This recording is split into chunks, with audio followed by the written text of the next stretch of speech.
Okay, here we go. And the Chicago White Sox absolutely stink. Lance Lynn had a no-hitter going tonight. Into the 7th inning, he had struck out 10 batters.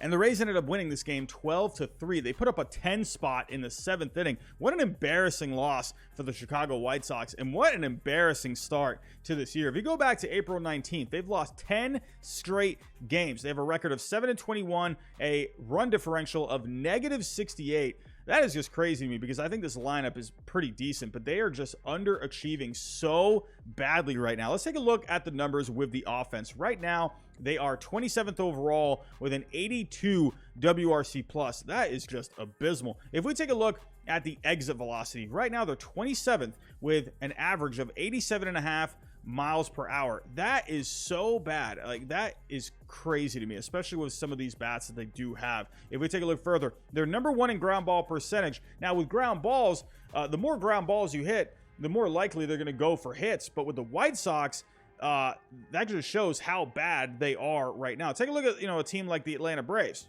Great team this year so far. They're 3rd overall in ground ball percentage. Do you see the difference with these two teams? Like, the White Sox are so bad. That just shows how badly that they're hitting the ball right now. If you take a look at an expected number, like xWOBA, they are 29th overall. So not even the projections are looking very good for them. Everything is just so bad right now. These guys just cannot hit. Well, how about the pitching? Let's go take a look at the pitching. Or actually, real quick, before I get to the pitching, I mean, when it comes to the base running, they're 15th overall with a 0.4. If we take a look at when it comes to speed, they're not ranking very well here either. They're 21st overall in speed, so they're not really showing a whole lot of athleticism. So I don't know. Not doing well with the bats. They're not doing well with their legs. How about the pitching? Let's take a look at the starting pitching. Well, that's not so good either. 23rd overall in the starting pitching. They're averaging a 5.42 ERA, a 5.10 FIP, a 4.73 xFIP. When it comes to the Sierra, a little better, but 18th overall with a 4.45. So I could see the starting pitching improving a smidge, but it's still not great. If we take a look further at the bullpen, 28th overall in Fangraph WAR with a -0.6, a 6.59 ERA, 5.36 FIP, 4.59 xFIP. The Sierra is not ranking well here, 26 overall with a 4.16. So they're not hitting. They're not running the bases well. They're not pitching well either in the rotation or in the bullpen. How about in the field? Nope, not really at all any better. 28th overall, -13 defensive runs saved. That's just so bad. If you take a look at just the overall offense, they're 18th overall. I don't know, man. I don't know what to say about this White Sox team. It's just so bad. So the question is, it's early. It's early here. You're not going to be seeing any sort of trade action probably until at least the middle of June, somewhere around there. But the question is, should the White Sox sell? Personally, I don't know. Unless they could somehow have like just a crazy month of May, I think they got to sell. I mean, personally, again, it's early. But right now, if they keep playing this way, or even if they only play like a little bit better than this, I think they're going to have to sell eventually. They do have pieces. And another thing, too, when it comes to the White Sox and their farm system is just so bad overall. Let's actually head over to Baseball America and we'll see where they rank. And as you can see here, 28th overall. It wasn't too long ago where they had one of the best farm systems in the game, but all those guys have graduated now and they're playing in the major leagues. They have put together some decent pieces over the last couple of years. You got Oscar Colas, who's now in the major leagues, but you got a Colson Montgomery in here. You got a couple other pieces in here, but it's not a good farm system overall. So to me, in my opinion, I think they're going to have to sell. I think it's going to be the best thing for them. And the good thing is what I just mentioned here. They do still have some of these guys that graduated to the major leagues only a couple of years ago. Guys like a Luis Robert. You still got a Yohan Moncada where he's here until at least next season through 2024. You do have other pieces. You got like a Michael Kopech here. Dylan Cease is not a free agent until 2026, along with Michael Kopech as well. Someone like Andrew Vaughn, obviously. You have Garrett Crochet.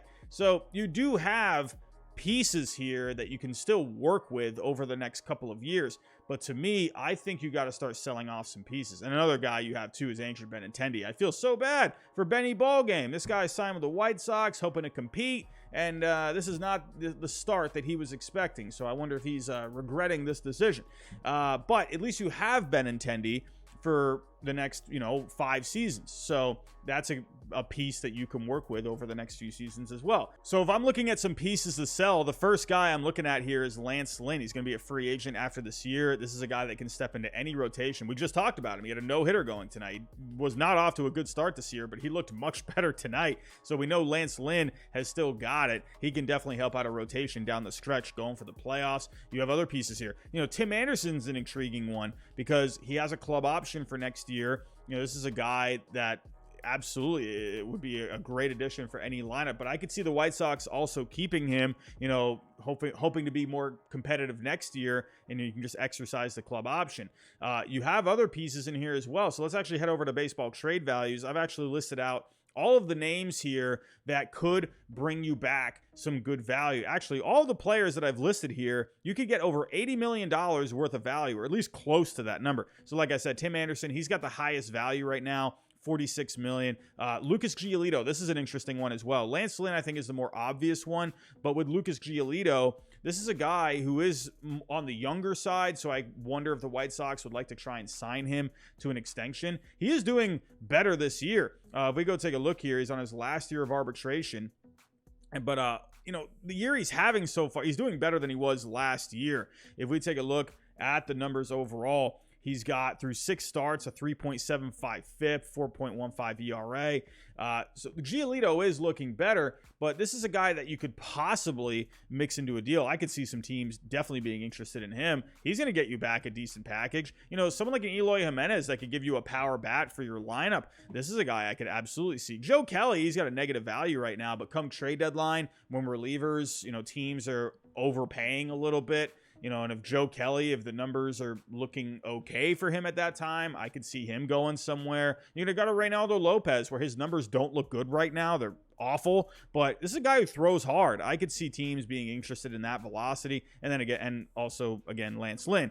Lance Lynn to me is the most obvious out of all these guys just because he is on the older side. He's got 1 more year left until free agency. So he's not going to cost a whole lot. But to me, I personally think the White Sox need to go this route because you still have younger pieces that you can build around. You still have a core there of younger guys. But to me, I think you need to start, transitioning into the next phase of Chicago White Sox baseball. I know it looks really bad right now, a really bad record, but if they have an incredible month of May where maybe they win like 20 games, I don't see that happening with what they're doing right now. We've seen crazier things, but if they're still with at a bad record after May, I think you got to sell here, which is like crazy to me because coming into this year, I thought this team would be a lot better. But let me know your thoughts down below. Would you trade all of these guys? Would you just unload everything if you're the Chicago White Sox? White Sox fans, let me know what you think down below in the comments. How are you feeling right now? Well, obviously it's not very good, but how are you feeling about the team's future? Let me know what you think. But that's all I have for right now. Thanks for watching, and I'll talk to you next time.